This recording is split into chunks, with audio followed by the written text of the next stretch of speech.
प्रख्यात नेता आपके बीच के मिलने आए थे। उन्होंने कुछ समस्याओं से अवगत कराया था, बताया था कि एक तो छात्र संघ बहाली का मुद्दा है, दूसरा फीस वृद्धि का मुद्दा है, तीसरा पेपर लीक का मुद्दा है, चौथा ये किसी भी बात पे एफआईआर दर्ज करना, एसओजी लगा देते हैं, एसओजी एसटीएफ लगा देना, सस्पेंड कर देना। और मैं तो बहुत हैरान हूं सौम्या और इनकी बात सुन के, निधि की और साथियों की, कि भाई आप फैज अहमद फैज की स्मृति में कार्यक्रम करने के लिए गए। फैज अहमद फैज कौन थे? हमारे कहाँ के शायर थे? क्या करते थे वो? पाकिस्तान की तानाशाही के खिलाफ। तो ये पाकिस्तान का समर्थक है क्या तुम्हारा चीफ प्रॉक्टर?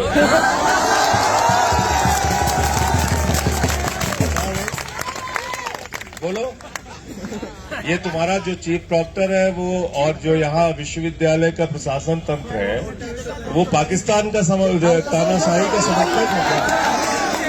तानाशाही का समर्थक है भाई। फैज अहमद फैज क्या करते थे? वो पाकिस्तान की तानाशाही के खिलाफ बोलते थे। गलत तो नहीं कह रहा हूँ? और उसकी स्मृति में कोई कार्यक्रम रोकना, इसका मतलब कि आप पाकिस्तान की तानाशाही का समर्थक हैं। ठीक बात है ना? तो ये तो बिल्कुल एक ऐसे प्रतिष्ठित विश्वविद्यालय के किसी प्रोफेसर की सोच नहीं हो सकती।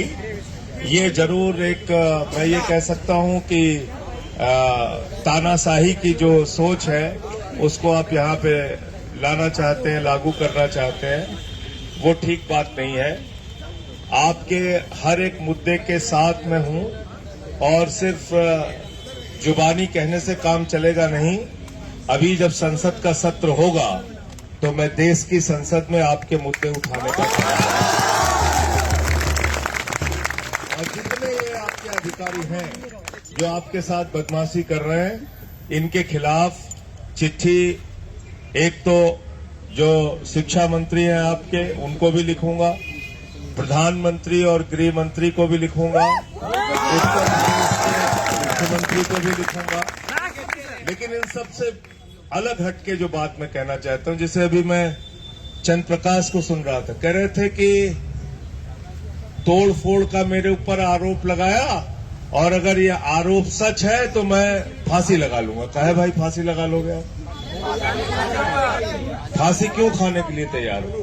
वो आपके साथी को इन्हीं को मारा था ना डंडा, वो आपके साथी को डंडा मार रहा है, उसका वीडियो जो है सामने है, उस पर कार्रवाई नहीं हो रही है, और आपके ऊपर उन्होंने झूठा आरोप लगा दिया तो आप फांसी खा लेंगे।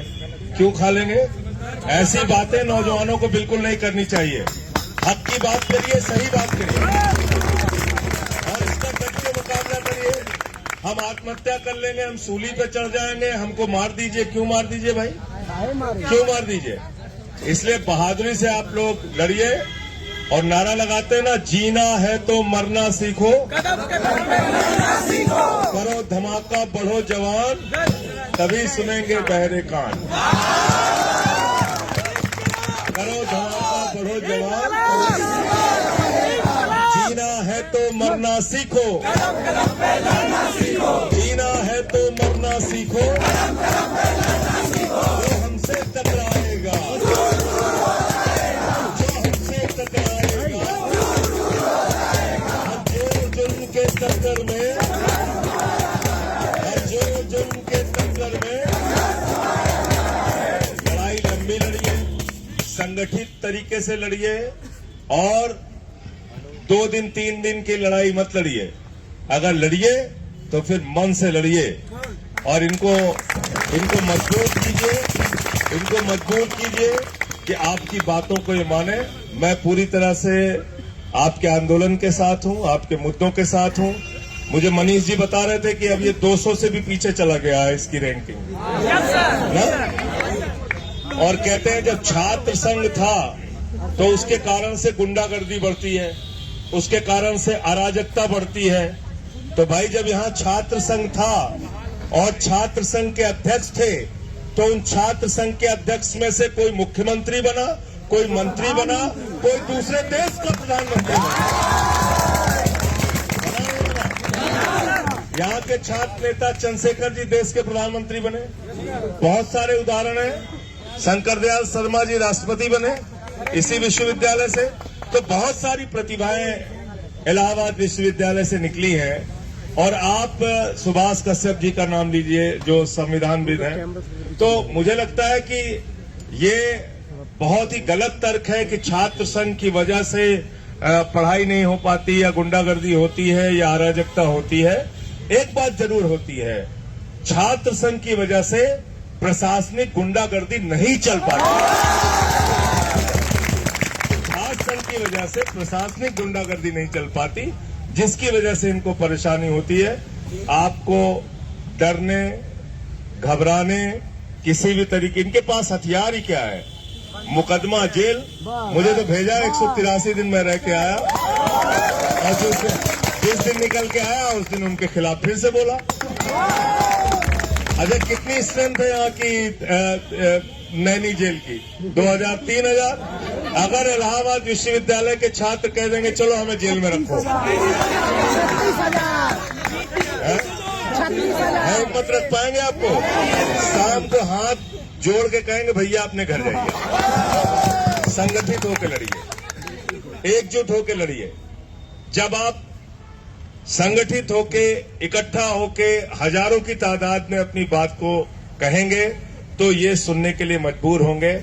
आपने इनको बनाया है, इनसे आप नहीं है, आपने इनको बनाया है। इस बात को याद रखना। बाकी बातें बहुत लंबी हैं, उसको फिर से कभी करेंगे।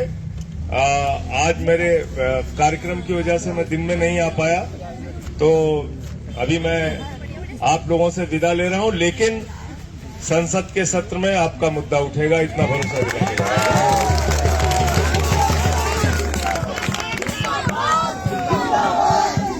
अजय यादव जी और मनीष जी हमारे संपर्क में, और भी जो साथी होंगे, जो मैटर होगा आप अपना भेजिएगा। मैंने इनको नंबर भी दे रखा है।